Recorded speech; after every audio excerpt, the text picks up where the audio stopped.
Yo, so I'm making this video because I know we're in really tough times right now. Your streams might be lower, you can't do shows, you know, it's harder to travel and make connections, get in the right rooms, and I totally feel you because I'm kind of in the same bubble. But look, I've spent enough time in this music space to really know how an artist thinks, okay? There's actually this DM I got, I'm gonna read it to you guys. The guy said, hey man, I know you might get a ton of these, but as you can see, I'm an aspiring artist. I've been at it for about a year and haven't seen much progress. No videos with a great amount of views, no big interviews. I'm extremely passionate about rap and I love my own music, but I think it's time to hang it up and quit. Any advice? And a lot of you guys actually message me things very similar to that. So in this video, I'm gonna give you 5 reasons as to why I think you should give your rap career one last shot.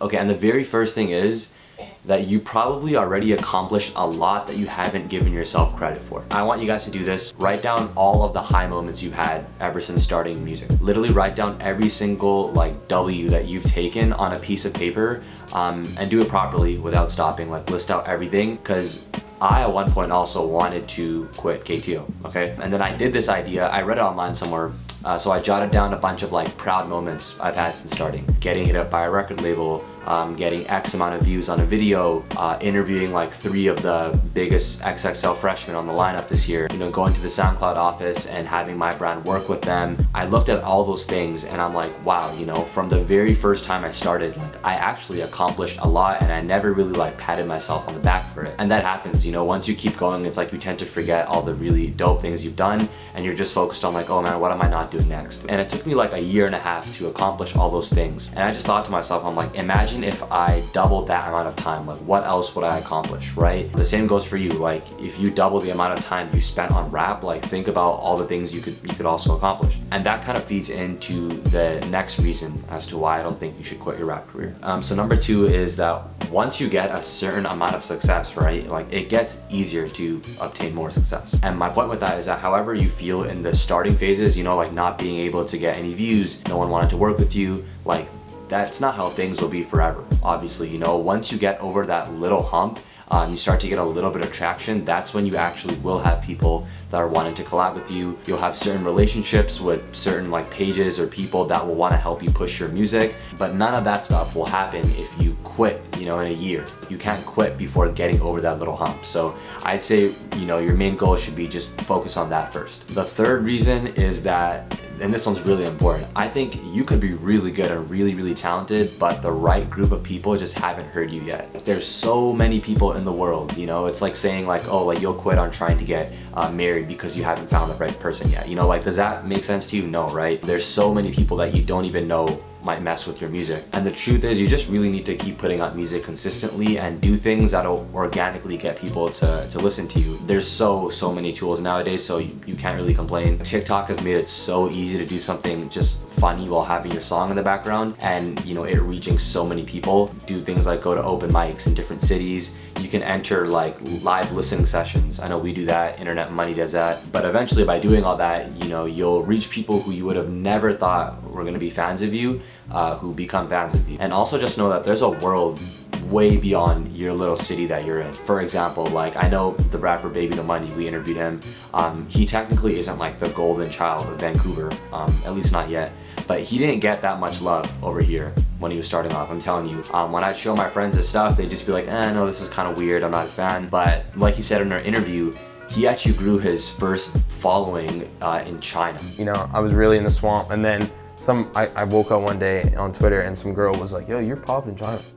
I was holy shit, my songs have 5,000 comments, what? There's these famous people called TF Boys. He danced, a choreographed dance to one of my songs that was televised. Who would have thought, you know? And then from that, people saw that in America and then they started messing with him. Once he got big in America, obviously everyone from your hometown wants to support, you know? So you might have heard the saying your own city's not gonna mess with you until the whole world does, right?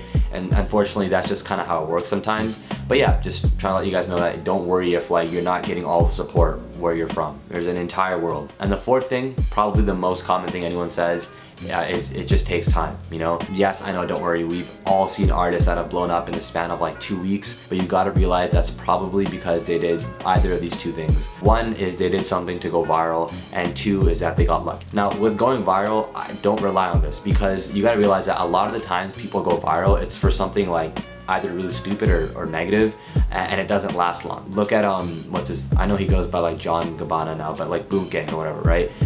He signed a deal pretty quick after getting all that social media traction, but he's probably getting like screwed over by his label right now, to be honest. No one's really paying attention to him, and he's known for that one thing. Like, you never really want to be known for that one thing. And the second thing was getting lucky, right? I'd say don't rely on this either, you know, because getting lucky can literally happen to anybody, but it's more likely to happen to people who really put in the work. For instance, you know, when I was really just like working my butt off and built somewhat of a YouTube presence, I think it was like 10,000 subscribers, and I've interviewed some notable artists, I decided to go to New York and I met with this guy at a label, you know.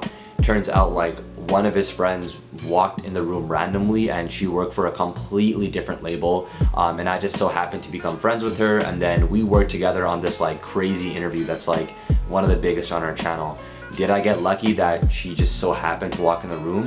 Yeah, of course, but you know, did I work my ass off to get in that room in the first place? Yes, definitely. So same thing with you, like you will also get lucky, you know, your stuff will be good enough to the point where you are in the studio with a decently big producer, and then let's say like his big rapper friend walks in the room, he checks out your stuff, and then you guys hop on a song together. I don't know if you guys remember, but before KTO, we did an interview with Cause, who was signed to Dreamville. He was like pretty unknown at the time, pretty small artist. He was in a studio session with one of the Dreamville producers, and it just so happened that Kendrick Lamar walked into the studio session and gave Cause a feature for his album. So you can run into anybody that's signed to Interscope in that studio. So when I'm walking back to the studio from my car, I see a truck pull up, and it's Kendrick.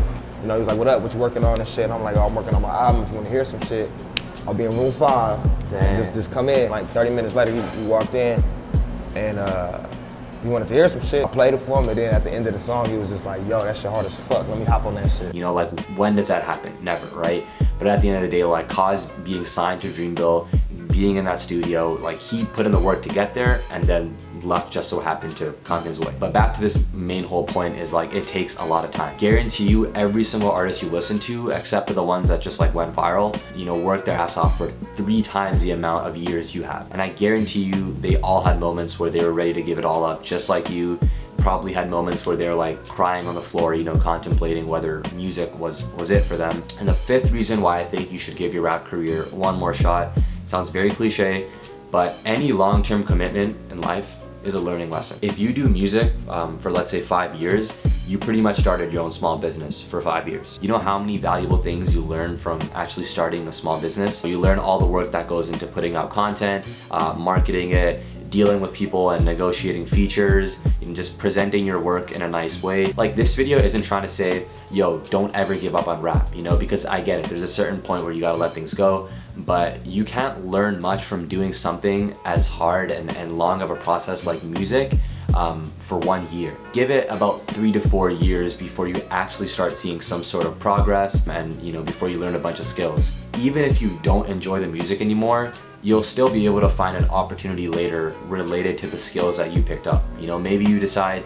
you want to start a studio business. Maybe you decide you want to, you know, work at a label and help another artist's career. So yeah, those are my 5 reasons. I hope that was helpful. I also think it helps to know that, you know, a lot of successful people have gone through what you're going through right now, but they bounce back from it. There's an interview I did with J.I., I'm sure you guys have seen it, where he specifically said he was on the verge of quitting rap. He basically felt like a bum. He was just at home doing nothing, but then he decided to give it one more go. I was just smoking, like doing nothing, just being lazy.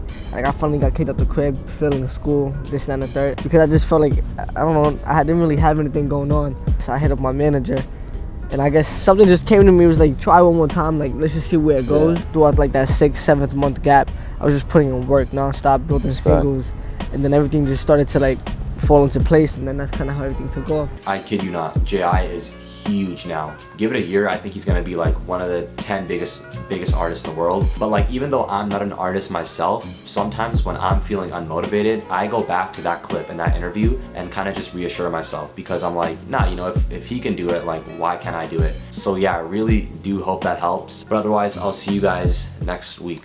Yo, thanks for watching that video. I think we should start doing something on the channel where you guys send me questions over DM or email. You can stay anonymous if you want, and I'll make a whole video giving my advice to that topic, you know? Or I could even get you guys to call in on the show and I could give you advice over the phone, you know, kind of like how Gary Vee does it. I think that would be sick. I'm hyped about that idea. So if you want that, let me know in the comments. Like, don't forget. But yo, let's do the top comment of the week. So on our last deep dive video, Sherrier commented, "Good video, bro. KTO on their educational shit." Yeah, man, let's go. Like, I wanted to try something different and, you know, like warn young artists about that scam. But to be honest, I don't really like making like exposed type videos, so that video is just like kind of like whatever to me, but I did put a lot of work into it, and I think it's pretty cool. So go click subscribe if you appreciate the effort, and you can go watch that video if you want.